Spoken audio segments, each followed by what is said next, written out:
ಶೋರೂಮಿಂದ ನೀವು ಬೈಕ್ ಖರೀದಿ ಮಾಡ್ತಾ ಇದ್ದೀರಾ ಅಂದಮೇಲೆ ನಿಮ್ಮ ಜೊತೆ ಸ್ಕ್ಯಾಮ್ ಆಗಬಾರ್ದಂದ್ರೆ ಈ ವಿಡಿಯೋನ ಸೇವ್ ಮಾಡ್ಕೊಳ್ಳಿ, ಇಲ್ಲ ಅಂದ್ರೆ ಕಾಣೆ ಆಗುತ್ತೆ. ಹಲೋ ನಮಸ್ಕಾರ.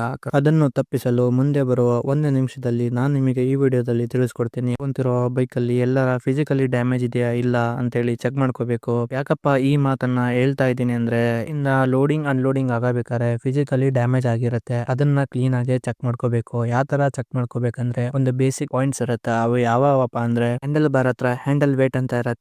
ಈ ತರ ಎಲ್ಲರ ಸ್ಕ್ರಾಚಸ್ ಆಗಿದೆ ಅಂತೇಳಿ ನೋಡ್ಕೋಬೇಕು. ಕ್ಲಚ್ ಲಿವರ್, ಬ್ರೇಕ್ ಲಿವರ್ ಹತ್ರ ನೋಡ್ಕೋಬೇಕು. ಎಲ್ಲರ ಡ್ಯಾಮೇಜ್ ಇದೆಯಾ, ಮೀಟರ್ ಹತ್ರ ಏನಾರ ಡ್ಯಾಮೇಜ್ ಇದೆ ಅಂತ ಬಂದ್ಬಿಟ್ಟು ಏನಪ್ಪಾ ಅಂದ್ರೆ, ಈ ಗಾಡಿಯ ಟೈರ್ ಗಳನ್ನ ಚೆಕ್ ಮಾಡ್ಕೊಳ್ಳಿ. ಯಾವ ತರ ವೇರಿಂಗ್ ಟೈರ್ ಆಗಿದೆಯಾ, ಗಾಡಿ ಓಡಿಸ್ಕೊಟ್ಟಿದಾರಾ ಅಂತೇಳಿ ಚೆಕ್ ಮಾಡ್ಕೋಬೇಕು. ಮೂರನೇದು ಬಂದ್ಬಿಟ್ಟು ಕ್ಲಾಸಿಂಗ್ಸ್. ನೀವು ಪರ್ಚೇಸ್ ಮಾಡಿರೋ ಬೈಕ್ ನ ರೋಡ್ ಅಲ್ಲಿ ಹೈ ಸ್ಪೀಡ್ ಒಳಗೆ ಸ್ವಲ್ಪ ಕೈ ಬಿಟ್ಟು ನೋಡಿ, ರೈಟ್ ಇಲ್ಲ ಲೆಫ್ಟಿಗೆ ಹೋಗ್ತಾ ಇದೆಯಾ. ಇನ್ನು ಇನ್ಫಾರ್ಮೇಶನ್ ವಿಡಿಯೋ ಬೇಕಂದ್ರೆ ನಮ್ಮ ಪೇಜಿಗೆ ಫಾಲೋ ಮಾಡದೆ ಮರಿಬೇಡಿ. ನಿಮ್ಸ್ದೊಳಗೆ ಹೇಳಕ್ಕಾಗಿದ್ದೆ ಇಷ್ಟು. ಚೆಕ್ ಲಿಸ್ಟ್ ಪಾಯಿಂಟ್ ಒಳಗೆ ಬೇಕಾದಷ್ಟು ಪಾಯಿಂಟ್ಸ್ ಇದೆ. ಇನ್ನು ನೆಕ್ಸ್ಟ್ ವಿಡಿಯೋಲಿ ಬರುತ್ತೆ, ವೇಟ್ ಮಾಡಿ.